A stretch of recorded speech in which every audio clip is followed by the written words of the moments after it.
அன்புக்குரியவர்களே, கறந்த பால் ஒரு 2 மணி நேரம் கெடாமல் இருக்கும். அதே பாலை நாம் காய்ச்சும் பொழுது பல மணி நேரம் கெடாமல் இருக்கும். தயிராக்கும் பொழுது 2-3 நாட்கள் கெடாமல் இருக்கும். வெண்ணெயாக்கினால் பல வாரங்கள் கெடாமல் இருக்கும். அதையே உருக்கி நெய்யாக்கினால் பல மாதங்கள் கெடாமல் இருக்கும். உருக்க உருக்க உயர்வுதானே தவிர தாழ்நிலை அல்ல.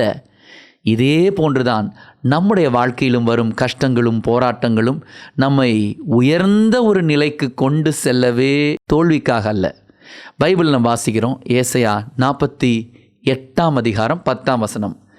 நான் உன்னை புடமிட்டேன், ஆனால் வெள்ளியைப் போல் அல்ல, துன்பம் எனும் உலை வழியாய் உன்னை தேர்ந்தெடுத்தேன். எங்கள் அன்பு ஆண்டவரே, துன்பம் எனும் அப்பத்தை நீர் எங்களுக்கு கொடுத்தாலும் எங்களை விட்டு விலகாதவர் என்ற நம்முடைய இறை வார்த்தையின்படி உம்முடைய அருளால் எங்களை நிரப்பி புடமிடப்பட்ட மக்களாக, பண்பட்ட மக்களாக வாழச் செய்வீராக. எல்லாம் வல்ல இறைவன் தந்தை, மகன், தூய ஆவியார் உங்களை நிறைவாக ஆசீர்வதிப்பாராக. God bless you.